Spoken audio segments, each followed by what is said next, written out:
இப்போ அடுத்ததாக ஆன்மீகத்தில் சீரம் தொட்ட பெண்களில் நிறைய பேருக்கு தெரியாத ஒரு பெண்ணை பற்றி நானே பேசப் போகிறேன். திருக்கோளூர் என்பது தாமிரபரணி நதிக்கரையில் ஒரு சிறு ஊர். திவ்ய தேசங்களில் ஒன்று. வைத்தியநிதி பெருமாள் கோயில் இருக்கிற இடம். அந்த திருக்கோயிலூருக்கு ராமானுஜர் ஒரு தடவை வருகை வருகிறார். ராமானுஜர் அந்த ஊருக்குள் நுழையும் பொழுது நாம் ஒரு விஷயம் நினைவு வைத்துக் கொள்ள வேண்டும். அந்த காலத்தில் ஊர் என்றால் இப்படி ஒரு தார் சாலைகளும் வரிசையாக வீடுகளும் ஒன்றும் இருந்திருக்காது. ஏதோ ஒரு மண் பாதை, ஸ்கேட்டர்டு ஹவுசஸ் அங்கும் இங்குமாக இப்படித்தான் ஊர் இருந்திருக்க முடியும். இவர் ராமானுஜர் அந்த ஊருக்குள் நுழையும் பொழுது அந்த ஊரிலிருந்து ஒரு பெண், சிறு வயது பெண் அந்த ஊரை விட்டு வெளியே வருகிறார், மூட்டை முடிச்சலோடு கட்டிக்கொண்டு. அப்பொழுது ராமானுஜர் பார்க்கிறார், எல்லாம் ஊருக்குள் போகும்போது இந்த பெண் ஊரை விட்டு வெளியில் வருகிறாளே என்று அந்த பெண்ணை பார்த்து கேட்கிறார்.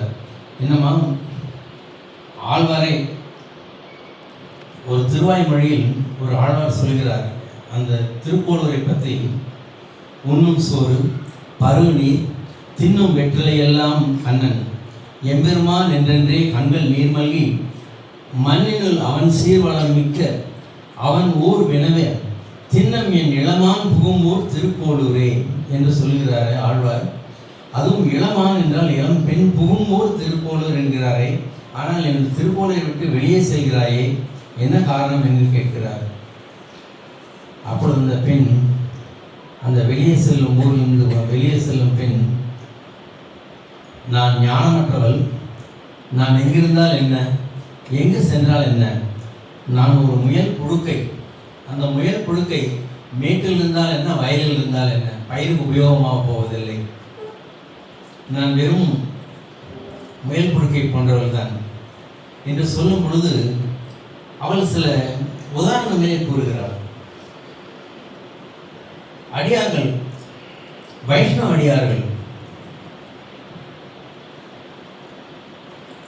ராமாயணம், மகாபாரதம்,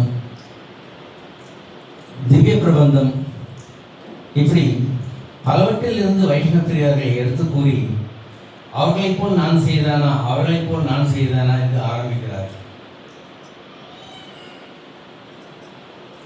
அழைத்து வருகிறேன் என்றேனோ அக்ரூரை போல என்று ஆரம்பிக்கிறார்.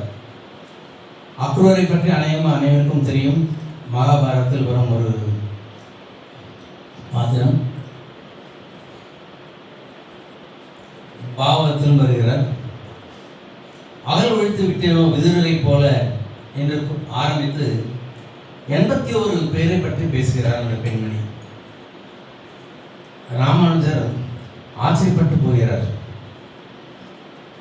இந்து மதத்தில் சைவமாக இருக்கட்டும், வைணவமாக இருக்கட்டும், பெண்கள் ஆன்மீகத்தில் மிகவும் உயர்ந்த நிலையை தொட்டும் பிறருக்கு உபதேசம் இருக்கிறார்கள், இன்னும் இருக்கிறார்கள். காரைக்காலம்மையார் கடைசியில் வருவார்கள், ஔவையார் அவர்களும் வருவார்கள், ஆண்டாள், மீராபாய் என்று பலரும் பக்தி கிழக்கணமாகவும் நம் வேதாந்தங்களை அறிந்து எளிய முறையில் பாமர மக்களுக்கு அறிந்து கொள்ளும்படியும் எடுத்துரைத்தார்கள்.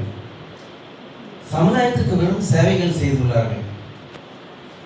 இஸ்லாமிய படையெடுப்பின் போது கோவில் விக்கிரகங்களை காப்பாற்ற வெள்ளையம்மாள், ஸ்ரீரங்கம் வெள்ளையம்மாள், வெள்ளை கோபுரத்திலிருந்து கீழே விழுந்து தற்கொலை செய்து கொண்ட வெள்ளையம்மாள் இன்றைக்கும் அவருக்கு சான்றாக அந்த கோபுரம் வெள்ளை நிறத்திலே இருக்கிறது. இப்படி ஆன்மீகத்தில் மிகவும் உயர்ந்த நிலையை தொட்ட பெண்களில் இந்த பெண்ணும் பரம வேகியான ஒரு பெண் பிள்ளை. இப்படி 81 பேரை பற்றி நான் இப்படி செய்தேன் அப்படி செய்தேன் என்று கேட்டபொழுது ஒரு சாதாரண மூர்த்தை இருக்கும் பெண் ஸ்ரீ ராமானுஜரிடம் தெரிவித்த அந்த 81 கருத்துக்கள் தான் திருக்கோளூர் பெண் பிள்ளை ரகசியம் என்று போற்றப்படுகிறது. அப்பேற்பட்ட நபர் நான் அல்ல, எனவே நான் வெளியேறி கொண்டிருந்தேன் என்று பாண்டித்மா பதிலளிக்கிறார். அந்த 81 வாக்கியங்களில் அவர்கள் வைணவத்தை சாராக பிடிந்து திரிகிறார்கள். அந்த சிறுபெண் சொன்னது எல்லாமே ராமானுஜருக்கு தெரியும். ஆனாலும் ஆச்சரியத்துடன் அவர் கேட்டு மகிழ்கிறார். அப்பேற்பட்ட ஆச்சாரியர் அவர். அந்த எம்பெருமானரை நினைத்தாலே பாக்கியம். இந்த பெண்களை இவரிடம் பேசிக்கொண்டும் அவர் கேட்டுக்கொண்டும் இருக்கும் பெரும் பாக்கியம் பெற்றிருக்கிறார். அத்தனை உயர்ந்தவள் இந்த சிறுமி. அவள் பேசியதெல்லாம் கேட்டுவிட்டு பின் அவளிடம் சொல்கிறார், நீ ராமாயண மகாபாரத பாகவத வேதாந்தம் அனைத்திலும் இருந்து மேல்கோள் காட்டி பேசியிருக்கிறாய். நீ கண்டிப்பாக திருக்கோளூரில் இருக்க வேண்டியவர்தான் என்று கூறி அவளை ஊருக்கு அழைத்து செல்கிறார். சாதாரண தயவு இருக்கும் பெண்மணிக்கு இந்த ஞானம் இருக்கும் எனில் இந்த ஊர் நிச்சயம் புக வேண்டிய ஊர் தான் நினைய. அந்த பெண் பிள்ளையும் அழைத்து கொண்டு வைத்தமாநிதி பெருமாள் கோவிலை சேவித்து அந்த பெண்ணையும் தன் சீரராக்கிக் கொள்கிறார். அவளை உணவு சமைக்க சொல்லி அவள் இல்லத்தில் திருவமது செய்தார். ராமானுஜர் ஒரு பெரிய சன்னியாசி, ஆண்கள் பார்த்தே உண்ண மாட்டார், அதுவும் பிக்ஷை வாங்கித்தான் உணவு அருந்துவார். அப்படிப்பட்டவர் இந்த பெண்ணின் வீட்டில் அவள் கையால் அமது செய்தார் என்றால் அந்த பெண்ணின் ஏற்றம் பற்றி நாம் தெரிந்து கொள்ளலாம். ஒவ்வொரு வைணவ பெரியோரையும் குறிப்பிட்டு அந்த பக்தனை போல நான் செய்தேன் என்று ஒப்பீடு செய்கிறார்கள். அந்த 81 வாக்கியங்களும் நீங்கள் போகும்பொழுது நான் ஒரு சிறிய பிரிண்ட் அவுட்டாக தருகிறேன். அந்த 81 வாக்கியங்களையும் நாம் படித்து அதனுடைய காம்ப்ரஹென்ஷன் நாம் தெரிந்து கொண்டால் நாம் அதை தவிர வேற மகாபாரதமோ ராமாயணமோ பாரதமோ படிக்க வேண்டிய அவசியமே இருக்காது. ஏன்னால் அது அனைத்தையும் அது கவர் செய்து விடுகிறது. அப்படிப்பட்ட பெரியவர்களின் தன்மைகளை கூறி அத்தகைய செயல்கள் எதுவுமே தாம் செய்யவில்லை என்று அடைக்கக்கூடிய தொடர்களின் களஞ்சியம்தான் திருக்கோளூர் பெண் பிள்ளை ரகசியங்கள். அந்த திருக்கோளூர் பெண் பிள்ளைக்கு இதுவரைக்கும் பெயரே இல்லை. சற்று நேரத்துக்கு முன் பேசிய ஒருவர் சொன்னார், இந்த இரண்டாவது பெண்ணாக ஒரு பெண்ணை வைத்திருப்பார்கள் ஆண்கள். அவளுக்கு பிறக்கும் பெண்ணுக்கு குழந்தைக்கு பெயர் கூட வைக்க மாட்டார்கள் என்று. அப்படி பிறந்த ஒரு பெண்ணாக கூட இருந்திருக்கலாம் இந்த திருக்கோளூர் பெண் பிள்ளை. அந்த திருக்கோளூர் பெண் பிள்ளைக்கு ஜாதி இல்லை, வர்ணம் இல்லை, எதுவுமே இல்லை. அவள் ஆச்சாரியரின் ராமானுஜ ஆச்சாரியரின் சீடராகத்தான் இருந்தார். அப்படி மட்டும்தான் நாம் பார்க்க முடிகிறது. அப்படிப்பட்ட திருக்கோளூர் பெண் பிள்ளை நம்முடைய வாழ்ந்தவர். அவர் நமக்காக வைணவத்தில் நிறைய விஷயங்கள் சொல்லி போயிருக்கிறார். அவற்றை நாம் தெரிந்து கொள்வோம்.